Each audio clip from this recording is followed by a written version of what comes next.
Hi everyone, welcome back to our channel Nursing Bars K. Today we will discuss about the most important nursing MCQ for the all nursing exam NORCET, NCLEX, SGPJ and KGMU.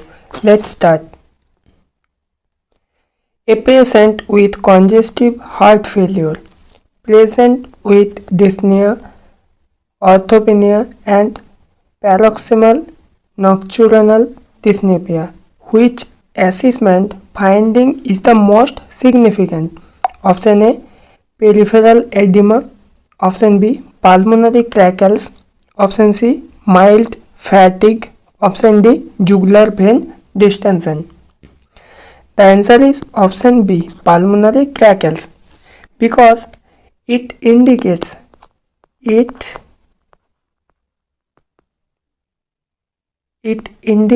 fluid accumulation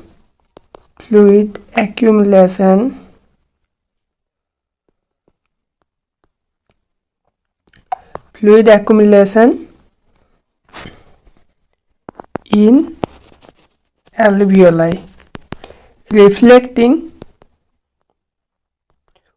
worsening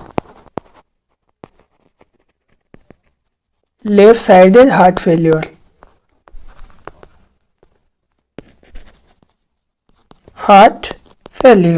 So the answer is option B, pulmonary crackles. Next, which nursing intervention is priority for a patient immediately after the lumbar puncture? Option A, encourage ambulation. Option B, position flat for 4 to 6 hours. Option C, provide high protein diet. Option D, administer anticoagulants. The answer is option B, position flat 4 to 6 hours, because flat positioning prevents the post lumbar puncture headache and CSF leakage. So the answer is option B. Next, a patient receiving digoxin reports nausea, vomiting and visual changes. What is the nurse's interpretation? Option A, therapeutic effects. Option B, digoxin toxicity. Option C, normal side effects. Option D, hypokalemia. The answer is option B, digoxin toxicity, because nausea, vomiting and visual changes are the classical sign of the digoxin toxicity. Here, when the digoxin toxicity occurs, then yellow-green halos are seen. So the answer is option B, digoxin toxicity. Next, which is the most important nursing intervention for a patient with acute asthma attack? Option A, monitor pulse. Option B, administer nebulized bronchodilator. Option C, start antibiotics. Option D, check temperature. The answer is option B, administer nebulized bronchodilator, because immediate bronchodilation improves the airflow and oxygenation. Delay may lead to the respiratory failure. So the answer is option B, administer nebulized bronchodilator immediately after the acute asthma attack. Next, a postpartum patient is diagnosed with deep vein thrombosis. Which nursing action is priority? Option A, encourage ambulation. Option B, apply warm compress. Option C, administer anticoagulant as prescribed. Option D, massage the affected leg. The answer is option C, administer anticoagulant as prescribed. Anticoagulants prevents the thrombus, extension and pulmonary embolism. Massaging the leg is contraindicated. So the answer is option C. Administer anticoagulant as prescribed. Next, which assessment indicates hypocalcemia in post-operative thyroidectomy patient? Option A, positive Chauvet-Stake sign. Option B, hyperactive bowel sound. Option C, bradycardia. Option D, dry skin. The answer is option A, positive Chauvet-Stake sign, because hypokalemia causes the neuromuscular excitability, facial muscle spasm when it's tapped in the face, like this is a face. When someone tap the faces, it will spasms occurs. This is the key indicator of the hypocalcemia. So this is the sign of the Chauvet-Stake sign. So the answer is option A. Next,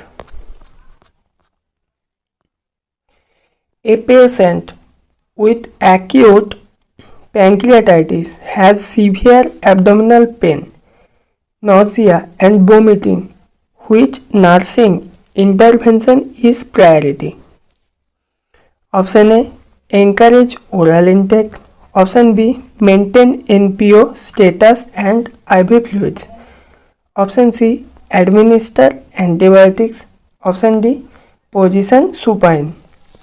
The answer is option B, maintain the NPO status and IV, because resting the pancreas and correcting fluids electrolyte balance is the essential in acute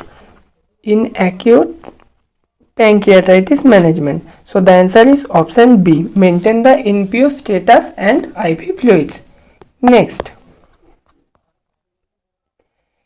a patient with hypothyroidism is prescribed levothyroxine. Which instruction is correct? Option A, take with meals.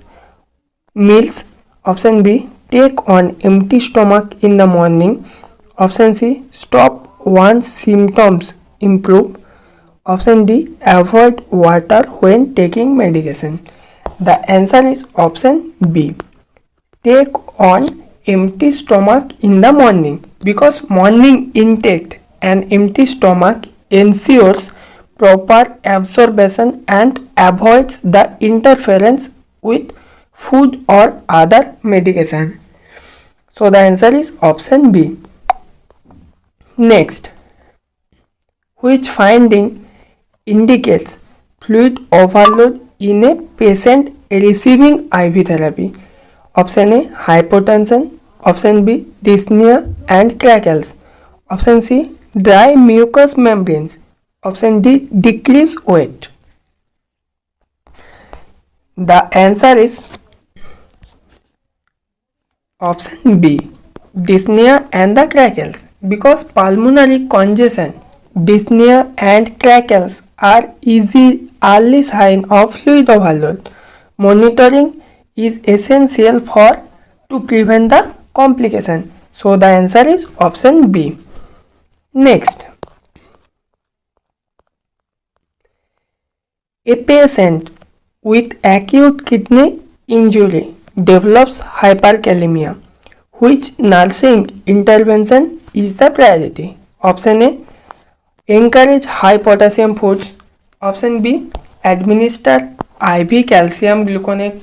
Option C, restrict fluids. Option D, administer diuretics only.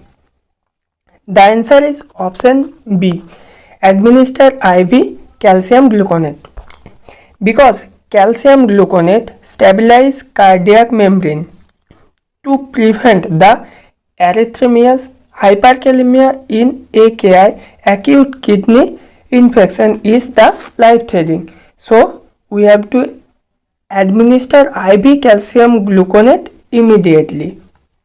So the answer is option B. Next, the nurse is caring for a patient with suspected meningitis. Which precaution is required? Option A, contact precaution. contract isolation.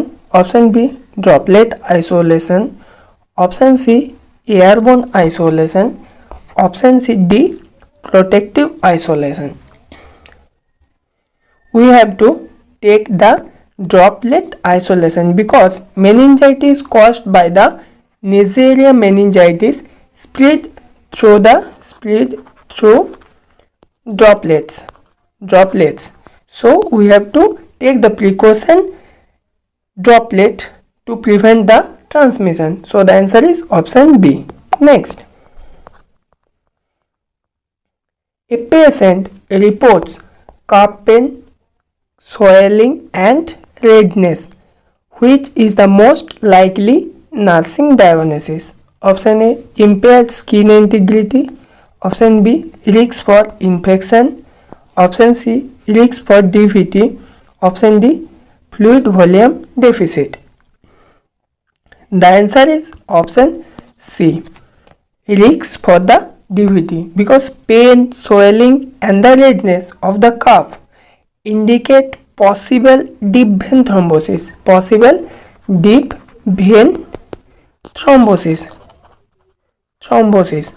Early detection is vital to prevent the embolism. So the answer is option C. Next, which nursing intervention is priority for a patient with hepatic encephalopathy? Option A, monitor neurological status. Option B, provide high protein diet. Option C, restrict fluids. Option D, encourage vigorous exercise. The answer is option A, monitor neurological status, because early sign of hepatic encephalopathy includes altered consciousness. Monitoring prevents complications like coma. Next, a patient with hypovolemic shock has rapid pulse, hypotension and cold extremities. Which action is priority? Option A, administer IV fluids rapidly. Option B, monitor the temperature. Option C, assess pain level. Option D, position in Trendelenburg position. The answer is option A, administer IV fluids rapidly, because rapid fluid replacement restores perfusion and prevents the organ failure in the hypovolemic shock. Next, which lab finding is expected in a patient with hyperthyroidism? Option A, decreased the T3 and T4, increased TSH. Option B, increase T3 and T4, decrease the TSH. Option C, normal T3, T4 and TSH. Option D, increase the TSH only. The answer is option B, increased the T3 and T4, decreased the TSH. Hyperthyroidism shows the elevated thyroid hormones with suppressed TSH due to negative feedback. So the answer is option B. Next, a nurse is preparing a patient of colonoscopy. Which is essential nursing intervention? Option A, encourage heavy meal. Option B, administer bowel preparation as prescribed. Option C, avoid fluid intake. Option D, keep patient NPO for 48 hours. The answer is option B, administer bowel preparation as prescribed. Next, which is the priority nursing action for a patient with anaphylaxis? Option A, administer antihistamine. Option B, maintain airway and administer epinephrine. Option C, monitor blood pressure. Option D, provide emotional support. The answer is option B. Maintain airway and administer epinephrine, because epinephrine reverses airway constriction, hypotension and shock. Airway management is essential. So the answer is option B.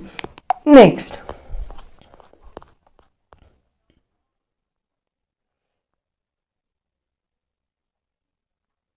a patient with myocardial infarction develops sudden hypotension, distended neck veins and muffled heart sounds. Which condition is suspected? Option A, cardiogenic shock. Option B, cardiac tamponade. Option C, pulmonary embolism. Option D, hypovolemic shock. The answer is option B, cardiac tamponade, because it is showing in the backstride. Hypotension, JVD, jugular vein distension, muffled heart sound indicates the cardiac tamponade, a medical emergency. So the answer is option B. Next, a nurse notes a newborn with persistent jaundice at 3 weeks. Which action is the most appropriate? Option A, encourage frequent feeding. Option B, notify physician for further evaluation. Option C, monitor only. Option D, start phototherapy immediately. Encourage frequent feeding, no. When it will show that jaundice is there, don't feed frequently. Notify the physician for the further evaluation. Okay. When you will know that jaundice is occur at the 3 weeks, you have to immediately notify the physician, because jaundice beyond 2 weeks may indicate the pathological causes like hemolysis or the biliary obstruction. Evaluation is the most essential. Monitor only. If you only monitor, the jaundice will rise up, the bilirubin level will be rise up, and it will come in the emergency situation. Start the phototherapy immediately. No, after evaluation. At first we have to do the evaluation, then we will start according to physician plan. So the answer is option B. Next, which electrolyte imbalance is commonly associated with vomiting?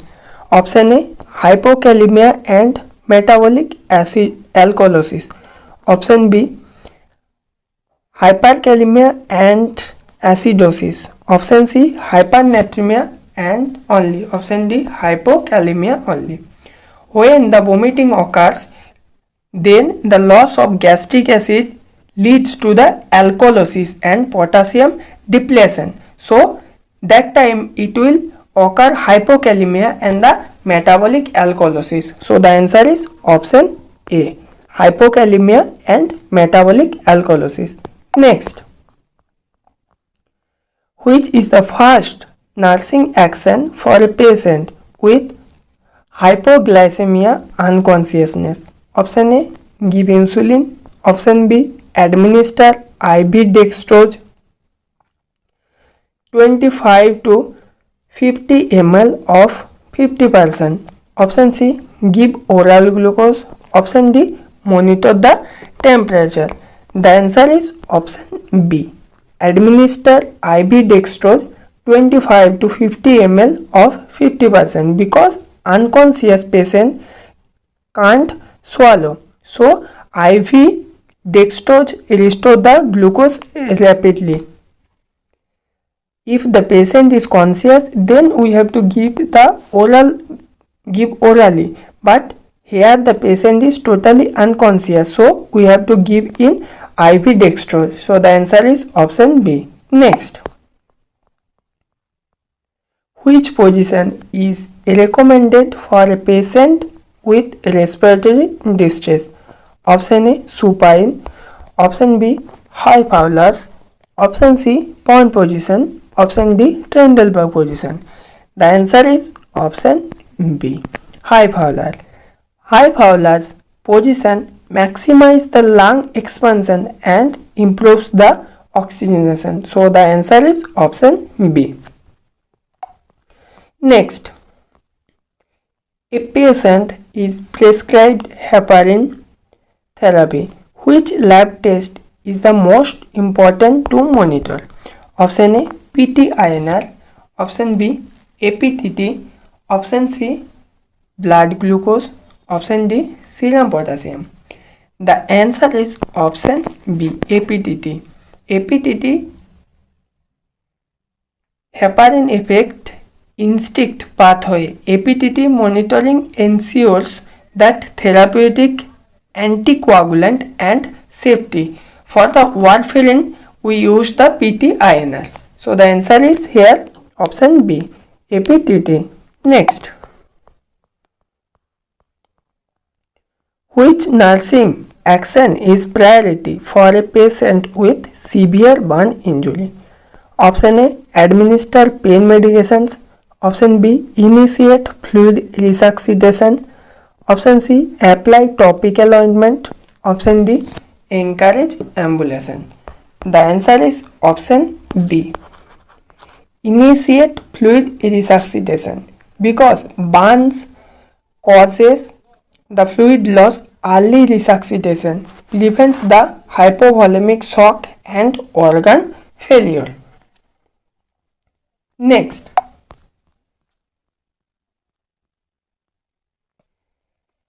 which is a classical sign of hypovolemic shock? Option A, bradycardia. Option B, tachycardia with hypotension.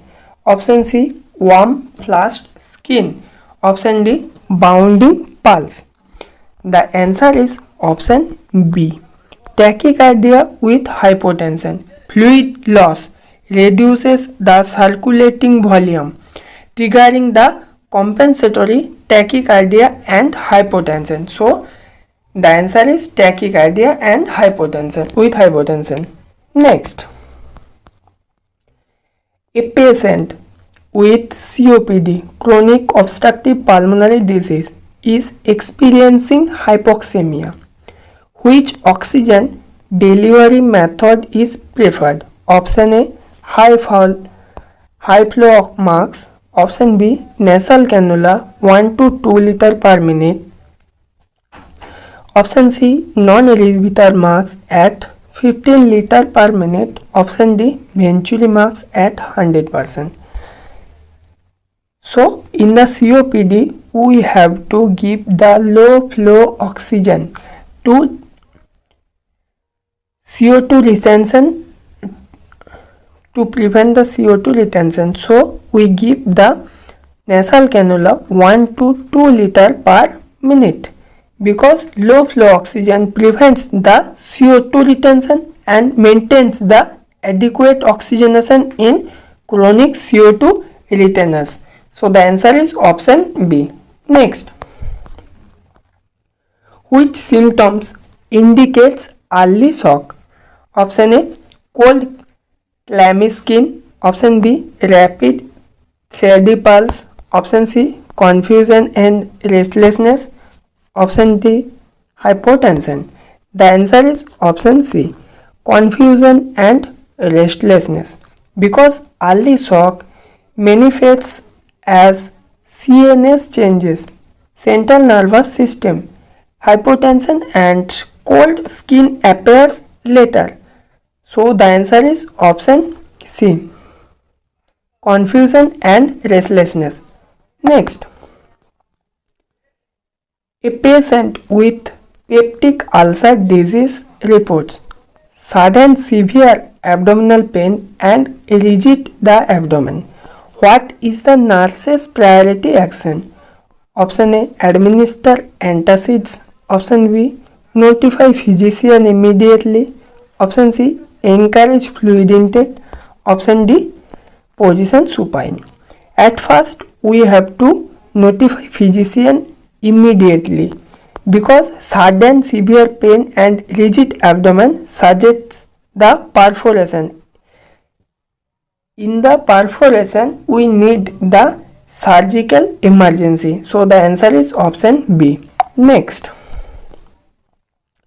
which type of shock is caused by the widespread infection? Option A, cardiogenic. Option B, hypovolemic. Option C, septic. Option D, anaphylactic. The answer is option C, septic, because septic shock results from the systematic infection causing vasodilation, hypotension and organ dysfunction. Next, which nursing intervention is priority for a patient with acute glomerulonephritis? Option A, encourage high protein diet. Option B, monitor daily weight and intake output. Option C, administer antacids. Option D, encourage vigorous exercise. The answer is option B, monitor daily weight and intake output, because monitoring fluid balance prevents the fluid overload, hypertension and worsening renal function. So the answer is option B. Thank you everyone. Please like, share and subscribe our channel.